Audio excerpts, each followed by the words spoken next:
Hello everyone, welcome you all on my YouTube channel future mentor. तो आज के इस वीडियो में हम करने वाले हैं सिमिलैरिटी ऑफ अ ट्रायंगल को।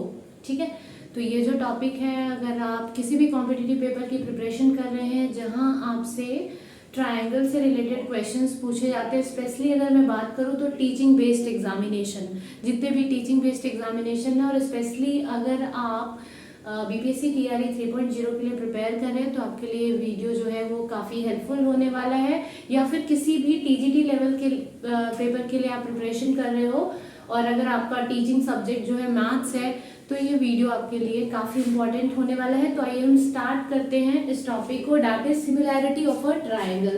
सो फर्स्ट ऑफ ऑल हम इसे समझने की कोशिश करेंगे कि सिमिलैरिटी होता क्या है।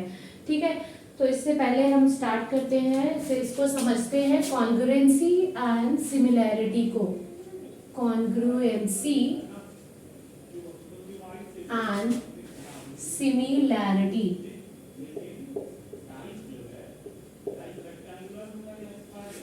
ठीक है, तो जब आप अगर बात करो कॉन्ग्रुएंसी की, तो कॉन्ग्रुएंसी का मतलब क्या होता है कि ऐसे दो फिगर जिनका शेप और साइज दोनों ही सेम होता है। ऐसे कोई भी दो फिगर्स जिनका शेप और साइज सेम होता है वो आपस में कॉन्ग्रुएंट होते हैं। अगर मैं बात करूं कि हमारे जो दो हैंड है, हमारे लेग्स है, हमारे ईयर्स है, ये सारे क्या हैं, सेम साइज के हैं और सेम शेप के, मतलब एक जैसे दिखते हैं और एक ही जैसे साइज के हैं, इसलिए आपस में क्या है, कॉन्ग्रुएंट है। ठीक है, और कॉन्ग्रुएंट फिगर जो होगा वो एक दूसरे को ओवरलैप करता है। अगर मैं अपने हाथ के ऊपर हाथ रखूं तो जो क्या होगा, ये दोनों ही एक दूसरे को ओवरलैप कर देंगे, कवर कर देंगे, ढक देंगे।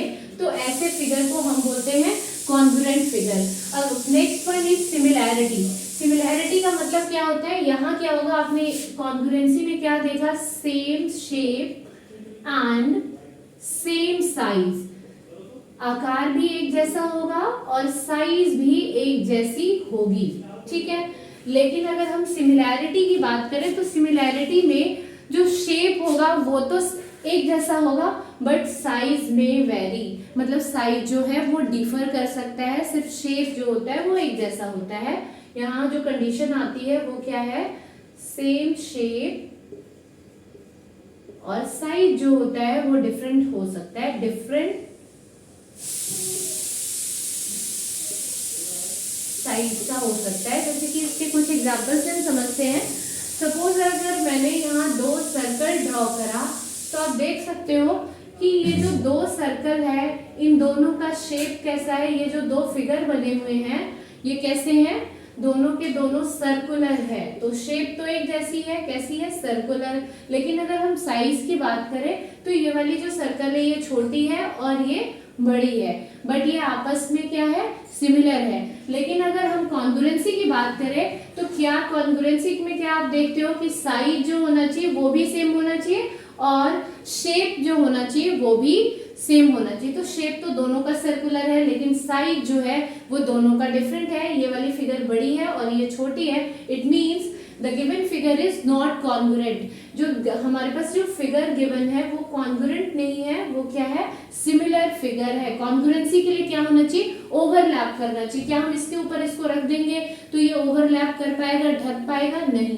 अगर आपने इसके ऊपर ये वाली फिगर को रख दिया तो ये दोनों एक दूसरे को कवर नहीं करेंगे, ढकेंगे नहीं। ठीक है, तो ये तो बेसिक एग्जांपल्स था जिससे हमने देखा कि क्या डिफरेंस है किसमें, कॉन्ग्रुएंसी एंड सिमिलैरिटी में। अब हम समझेंगे similarity in terms of a similarity of a triangle, मतलब कौन से दो ट्रायंगल को हम सिमिलर बोलेंगे।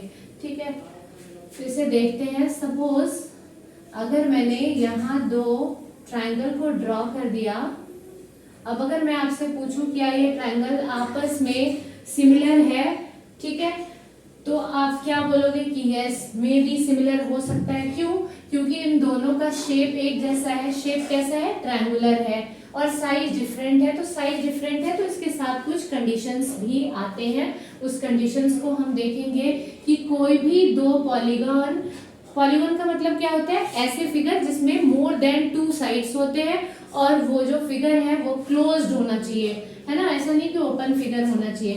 तो किसी भी ट्रायंगल को हम सिमिलर कब बोलेंगे, या किसी भी पॉलीगॉन को हम सिमिलर कब बोलेंगे, पॉलीगॉन विल बी सिमिलर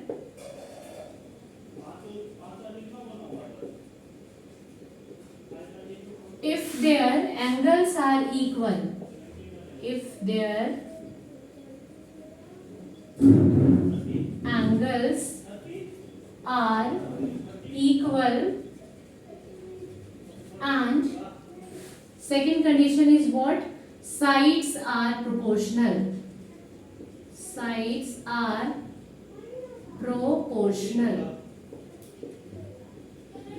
ठीक है, अब इसको समझने की कोशिश करेंगे कि आखिर ये लाइन लिखी हुई क्या है।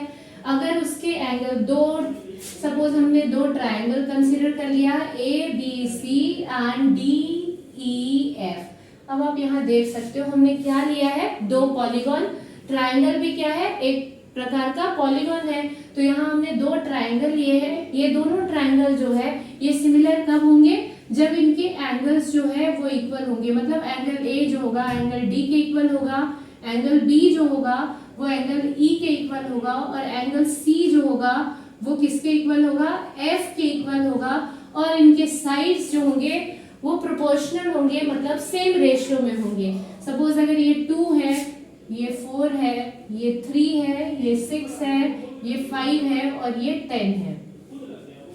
अब आप देखो कि A B upon D E का जो रेशियो आ रहा है वो क्या आ रहा है, 2/4 which is equals to what, 1/2। ठीक उसी तरीके से B C upon E F अगर हम निकालते हैं तो B C by E F जो है वो क्या है, 3/6 which is equals to again what, 1/2। And again A C upon D F which is equals to 5/10। 5/10 को भी अगर हम सिंप्लीफाई करते हैं तो क्या आ जाएगा, 1/2। तो यहाँ आप क्या देख रहे हो कि साइड का जो रेशियो आ रहा है वो 1/2, 1/2, 1/2 आ रहा है। हर एक केस में क्या आ रहा है, 1/2 रेशियो आ रहा है। इसलिए ये दोनों ट्रायंगल क्या है, आपस में सिमिलर है।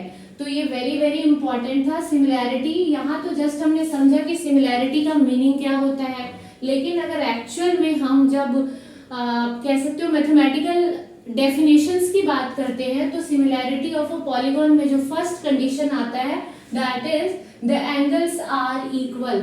जो भी हमारे पास ट्रायंगल गिवन होंगे, अगर उनके एंगल इक्वल हो और उनके साइड जो हो प्रोपोर्शनल हो।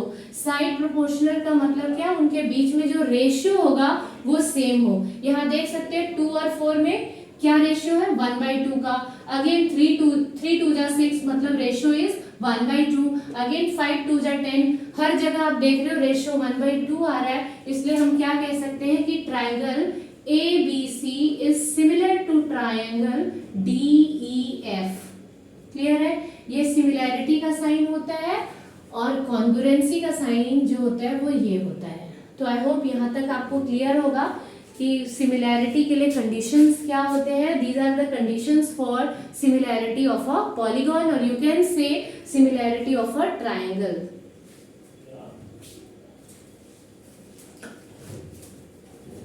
ठीक है, अब हम क्लास 10th के पोर्शन से अब स्टार्ट करते हैं क्वेश्चंस को।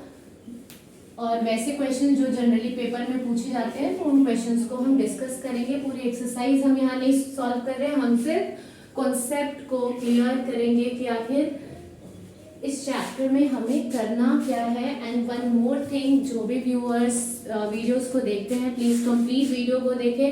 और अगर आपको लगता है कि कहीं भी किसी प्रकार की प्रॉब्लम है, लैक है, तो आप मुझे कमेंट में बता सकते हो सो डैट कि मैं खुद को इम्प्रूव करूँ।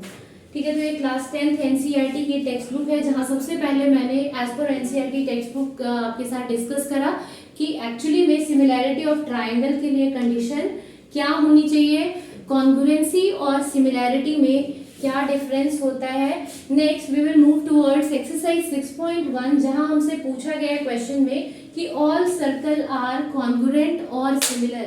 क्या सारे के सारे सर्कल जो होंगे, ऑल सर्कल्स आर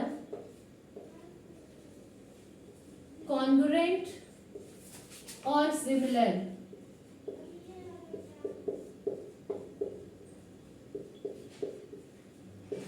है। सारे जो सर्कल होते हैं वो कॉन्ग्रुएंट होते हैं या सिमिलर होते हैं, तो आप क्या लिखोगे, सिमिलर, क्योंकि कॉन्ग्रुएंसी का मतलब क्या है कि दोनों सर्कल जो होने चाहिए वो क्या होने चाहिए, इक्वल साइज के, मतलब उनकी रेडियस जो होनी चाहिए वो इक्वल होनी चाहिए। तो अगर यहाँ तो सर्कल को देख के ही पता लग रहा है आपको कि कोई ये बड़ा वाला सर्कल है, ये छोटा है, इससे छोटा भी हम ड्रॉ कर सकते हैं, इससे छोटा भी ड्रॉ कर सकते हैं, तो हम ऐसा नहीं कह सकते कि सारे के सारे सर्कल जो है वो कॉन्ग्रुएंट होंगे, वो क्या होंगे, सिमिलर होंगे, क्योंकि सिमिलैरिटी के लिए कंडीशन क्या है, सिर्फ शेप। ठीक है, उसी तरीके से अगर आप देखोगे तो हमें एक और पार्ट, इसका फोर्थ पार्ट दिया गया जो कि वेरी वेरी इंपॉर्टेंट है।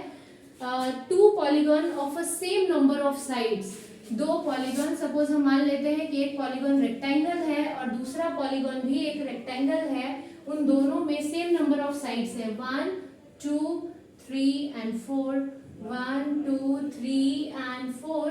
अब हमसे क्या बोला गया है कि वो सिमिलर होंगे कब, if there corresponding angles are, अगर उनके कॉरस्पॉन्डिंग एंगल जो होंगे वो इक्वल। कॉरस्पॉन्डिंग एंगल का मतलब क्या है, सपोज अगर हमने यहाँ लिखा ए बी सी डी और इसको हमने लिख दिया एल एम एन ओ, तो एंगल ए जो होगा, ये वाला जो एंगल बन रहा है वो किसके इक्वल होगा, एल के equal, angle A equals to angle L. Again B जो होगा वो किसके इक्वल होगा, एम के इक्वल होगा, B equals to angle M.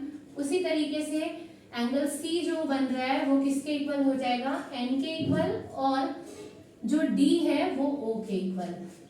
तो दो पॉलीगॉन जो है वो सिमिलर कब होंगे, जब उनके कॉरस्पॉन्डिंग एंगल्स जो होंगे वो इक्वल होंगे। आई होप कि आपको कॉरस्पॉन्डिंग एंगल का भी कॉन्सेप्ट क्लियर हो गया होगा, और उनके साइड्स जो होंगे वो क्या होंगे, प्रोपोर्शनल होंगे।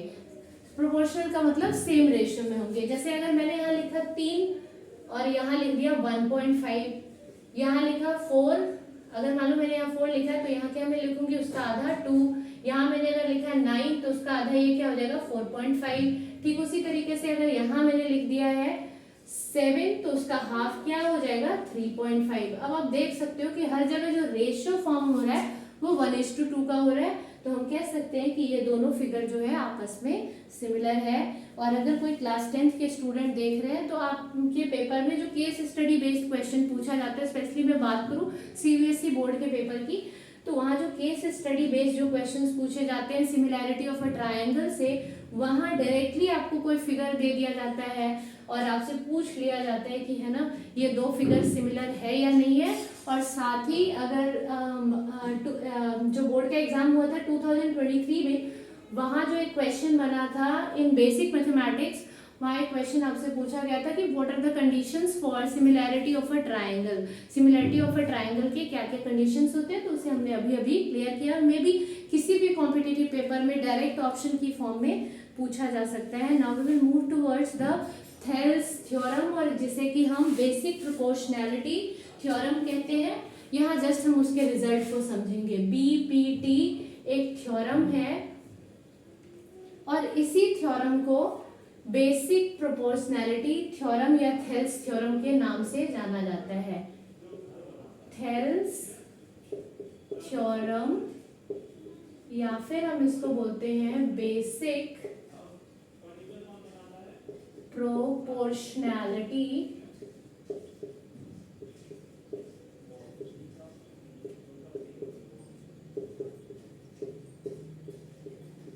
थ्योरम। तो इसको हम समझेंगे कि आखिर है क्या बेसिक प्रोपोर्शनैलिटी थ्योरम।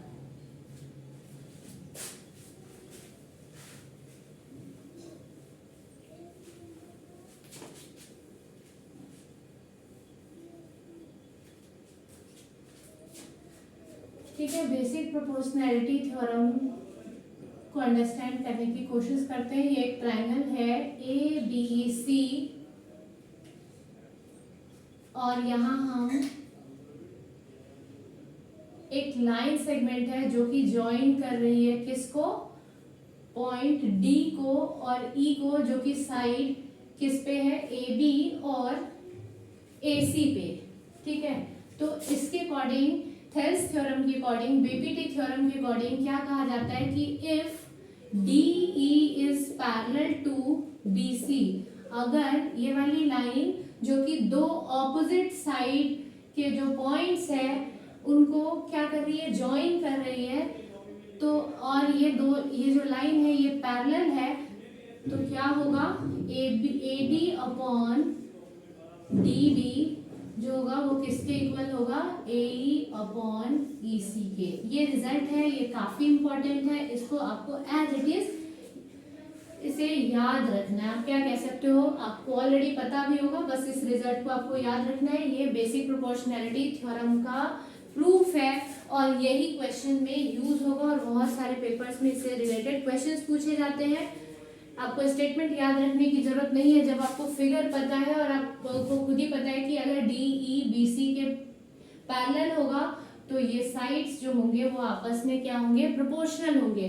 और अगर हम कन्वर्स की बात करें, कन्वर्स का मतलब क्या होता है, उल्टा, तो कन्वर्स में क्या आ जाएगा कि अगर if AD upon DB is equals to AE upon EC, then क्या होगा,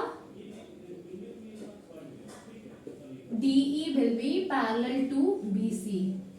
अब जो हम ये वाली इस चैप्टर को कर रहे हैं ना, सिमिलैरिटी ऑफ अ ट्रायंगल को, इसके 50% क्वेश्चन जो है सिर्फ इस थ्योरम से पूछे जाते हैं। तो ये थ्योरम अपने आप में काफी इंपॉर्टेंट है। इस चैप्टर का 50% पार्ट जो है सिर्फ इससे ही कवर हो जाता है। अब एक बार मैं स्टेटमेंट भी आपको पढ़ के बताती हूँ। If a line is drawn parallel to one side of a triangle to intersect the other two sides at a two distinct point, जो वो लाइन जो कि किसी एक साइड के पैरेलल है वो दूसरे साइड को, दो अलग अलग साइड को टू डिस्टिंक्ट पॉइंट पे, अलग अलग पॉइंट पे क्या करती है, कट करती है। The other two sides are divided in the same ratio. इससे क्या होगा, दो जो साइड है वो सेम रेशियो में डिवाइड होंगे, मतलब AD अपॉन DB जो होगा वो AE अपॉन EC के इक्वल होगा। सिर्फ आपको ये याद करना है। अगर आपको लग रहा है कि वीडियो लेंथी हो रहा है तो थोड़ा सा स्किप करके देख लो या फिर स्पीड जो है 2x मोड में देख लो, वैसे आपको ध्यान से समझना चाहिए इसको, ठीक है। अब हम प्रूफ को नहीं करेंगे, हम डायरेक्टली मूव करेंगे क्वेश्चंस के पे। तो क्वेश्चंस वाले पार्ट को हम देखते हैं एक्सरसाइज 6.2 में। अब ये क्वेश्चंस इसलिए मैं डिस्कस कर रही हूँ क्योंकि एनसीईआरटी से ही डायरेक्ट क्वेश्चंस जो है टीआरई 2.0 में पूछे गए थे। अगर मैं बात करूँ तो केवीएस में भी ना डायरेक्ट मिसलेनियस से या फिर जो एक्सरसाइज है उससे डायरेक्ट क्वेश्चंस फॉर्म हुए थे। तो ये देखिए एक्सरसाइज 6.2 में एक क्वेश्चन है, that is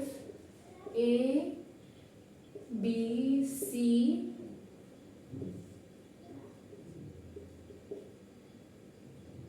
1.5 centimetre, 3 centimetre, 1 centimetre and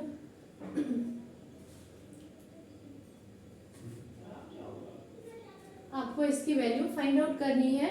और क्वेश्चन में कंडीशन क्या गिवन है कि DE जो है वो पैरेलल है किसके, BC के। तो अभी आपने देखा कि किसी ट्रायंगल में अगर ऐसा कुछ कंडीशन आता है तो हम क्या अप्लाई करते हैं, बेसिक प्रोपोर्शनैलिटी थ्योरम या थेल्स थ्योरम आपको जो कहते हो उसे हम अप्लाई करते हैं। अगर DE पैरेलल है BC के तो थेल्स थ्योरम के अकॉर्डिंग हम क्या कह सकते हैं कि AD जो होगा वो DB के इक्वल, AD अपॉन DB जो होगा वो किसके इक्वल आ जाएगा, AE अपॉन EC के इक्वल आएगा। कैसे, तो बाय BPT या थेल्स थ्योरम के अकॉर्डिंग। अब जस्ट आप वैल्यू पुट कर दो, यहाँ वैल्यू पुट करेंगे। AD की वैल्यू क्या आ रही है 1.5, DB की वैल्यू क्या आ रही है 3, AE की वैल्यू क्या आ रही है 1 और EC की वैल्यू आपने क्या लिया x। अब आप क्या करने वाले हो, इन दोनों को cross multiply, 1.5x equals to 3, x की वैल्यू क्या आ जाएगी 3 अपॉन 1.5। पॉइंट को हटाने के लिए यहाँ क्या पुट करेंगे 0, 15 1 जा 15, 15 2 जा 30, x की वैल्यू क्या आ गई 2, तो यहाँ x क्या आ जाएगा, EC जो है आपका वो क्या आ जाएगा, EC इक्वल्स टू 2 सेंटीमीटर। ठीक है। अब आप जहाँ से भी प्रैक्टिस कर रहे होगे, सपोज आपने जैसे टेक्स्ट बुक वगैरह का अगर मतलब परचेज कर रखा है टेस्ट सीरीज, तो वहाँ भी देखना ये क्वेश्चंस तो जरूर आपको इस तरीके के क्वेश्चंस देखने को मिलेंगे, चाहे कोई भी कॉम्पिटिटिव पेपर हो, है ना। इससे रिलेटेड क्वेश्चन, बीपीटी से रिलेटेड क्वेश्चंस पूछे जाते हैं। और इसके लिए सबसे ज़्यादा इंपॉर्टेंट सिर्फ इस रिजल्ट को याद रखना है कि अगर दो लाइन पैरेलल है तो इसके साइड्स जो होंगे वो प्रोपोर्शनल होंगे। क्लियर है?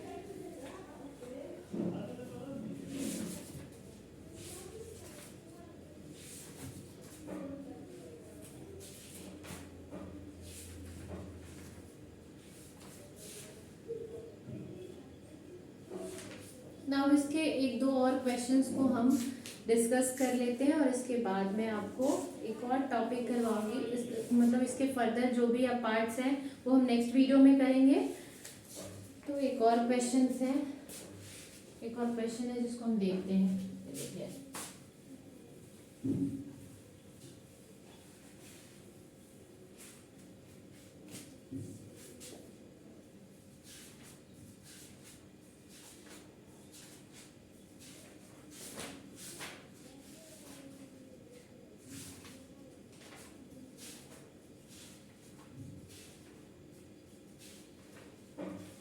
just wait.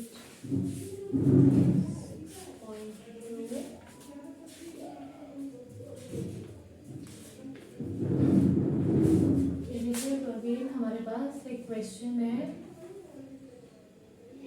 ए बी सी एक ट्रायंगल है और अगेन डी और ई पॉइंट पे ये दो साइड इंटरसेक्ट हो रहे हैं और यहाँ जो हमें रेशियो दी गई है, इस डीबी की वैल्यू है 7.2 centimetre, EC is 5.4 centimetre and A is 1.8 centimetre और हमें वैल्यू फाइंड आउट करनी है एडी की। और साथ में हमें कंडीशन क्या गिवन है कि डीई जो है वो पैरेलल है बीसी के। आप ऐसे ही सीधा साइड को प्रोपोर्शनल नहीं बता सकते हो जब तक कि आपको गिवन नहीं हो कि डीई पैरेलल है बीसी के। ये कंडीशन मोस्ट इंपॉर्टेंट है। जब हमें स्टेटमेंट में गिवन होगा कि डीई जो है वो बीसी के पैरेलल है तभी आप बीपीटी थ्योरम को अप्लाई कर सकते हैं। अब आपने ये देख लिया, अब आपको जस्ट क्या करना है कि एडी अपॉन, यहाँ तो मैं प्रॉपर्ली सॉल्व कर रही हूँ, जब आप प्रैक्टिस करोगे आपको ये लिखने की जरूरत है ही नहीं, आप डायरेक्टली वैल्यू पुट करना और आंसर फाइंड आउट कर लेना है ना। अपॉन ईसी, एडी की वैल्यू क्या है, हमने एक्स माना है 7.2 और 1.8 और यहाँ 5.4, पॉइंट से पॉइंट कट जाएगा, ये क्या आ जाएगा 1/3, क्या आ गया x upon 7.2 equals to 1/3, cross multiply करोगे क्या आ जाएगा 3x इक्वल्स टू 7.2 और x की वैल्यू क्या आ जाएगी 7.2/3। अब आप इसको सॉल्व कर लेंगे, क्या आएगा ये 3 2 जा और 3 4 जा 2.4 इसका आंसर आ जाएगा। ठीक है, ये तो हमने प्रॉपर्ली सॉल्व करके देखा और आपने देखा कि AD की वैल्यू क्या आ गई, AD इक्वल्स टू क्या आ गया 2.4 सेंटीमीटर। लेकिन आप इसको देख के भी आंसर डायरेक्टली ला सकते हो। कैसे, इन दोनों में रेशियो देख लो कितना है 1:3, तो कौन से नंबर का ये 3 टाइम्स है, डायरेक्टली आ जाएगा 2.4 का ये 3 टाइम्स है 7.2, तो यहाँ क्या आ जाएगा 2.4। आप खुद से देख के पता कर सकते हैं, बट हाँ यहाँ हमने डिस्कस करा है कि किस तरीके से आया है। अब नेक्स्ट वीडियो में इसके पार्ट 2 में हम कुछ important points as well as जो पाइथागोरस थ्योरम का प्रूफ है, मतलब इसके बहुत सारे इंपॉर्टेंट क्वेश्चंस हैं जिसको हम फर्दर वीडियो में डिस्कस करेंगे। आज सिर्फ हमने कवर किया कि what is the difference between the similarities of a triangle and the congruency of a triangle. Second हमने डिस्कस किया है कि जो सिमिलैरिटी है ट्रायंगल के लिए, जब हम सिमिलैरिटी की बात करते हैं या किसी भी फिगर के लिए हम सिमिलैरिटी की बात करते हैं तो क्या होना चाहिए, कॉरेस्पॉन्डिंग एंगल्स जो है वो इक्वल होने चाहिए और जो साइड्स है वो आपस में प्रोपोर्शनल होने चाहिए। कोई भी दो फिगर सिमिलर हो सकता है बट जरूरी नहीं है कि कॉन्ग्रुएंट हो, क्योंकि कॉन्ग्रुएंसी के लिए क्या चाहिए, शेप और साइज दोनों ही, शेप भी एक जैसा होना चाहिए और उसका साइज भी एक जैसा होना चाहिए। जबकि सिमिलैरिटी के लिए क्या होता है, सिर्फ शेप एक जैसा होना चाहिए। मतलब ये नहीं है कि एक आपने ट्रायंगल ले लिया और एक रेक्टेंगल ले लिया और आप बोलोगे कि ये सिमिलर है, ऐसा नहीं है। आपको क्या करना है, दोनों का शेप जो है वो सिमिलर एक जैसा रखना है। मतलब एक ट्रायंगल लिया, दूसरा भी हम ट्रायंगल लेंगे, में भी इसके साइज और इसके साइज में डिफरेंस हो सकता है ना। लेकिन ये नहीं कि फिगर ही हम चेंज कर देंगे। तो ये दो आपस में क्या होंगे, सिमिलर होंगे। कब? जब इनके जो कॉरस्पॉन्डिंग एंगल्स है वो इक्वल होंगे और इनका साइड जो होगा वो प्रोपोर्शनल होगा। ठीक है। इसके बाद सबसे ज्यादा इंपॉर्टेंट जो था वो है बेसिक प्रोपोर्शनैलिटी थ्योरम। इसको हमने देखा कि बेसिक प्रोपोर्शनैलिटी थ्योरम में कि ये तो क्वेश्चन है, क्वेश्चन के थ्रू ही बताती हूँ। हमने क्या देखा था कि अगर DE पैरेलल है BC के तो AD अपॉन DB जो होगा वो किसके इक्वल होगा, AE अपॉन EC के इक्वल। और वहां से हमने कुछ क्वेश्चंस में x की वैल्यू जो भी आपसे पूछा गया था, सपोज AE की वैल्यू या EC की वैल्यू पूछी जाएगी, आप जस्ट उस वाले थ्योरम में उस रिजल्ट में वैल्यू पुट करोगे और आंसर फाइंड आउट करोगे। And this one is very very important. आप किसी भी पेपर में जाके चेक कर लेना, ये इस टाइप्स के क्वेश्चंस जो है वो पूछे जाते हैं। ये नहीं कि एग्जैक्ट ये वाली वैल्यू आपको देखने को मिल जाएगी, लेकिन हाँ क्वेश्चन पूछे जाते हैं। तो आई होप आप सभी को जो भी हमने आज डिस्कस करा वो समझ आया होगा। अगर वीडियो पसंद आया तो प्लीज वीडियो को लाइक करें, चैनल को सब्सक्राइब करें और ज्यादा से ज्यादा लोगों के साथ वीडियो को शेयर करें सो दैट मैक्सिमम लोगों को इस वीडियो के थ्रू बेनिफिट मिल पाए। Thanks for watching this video. Thank you all.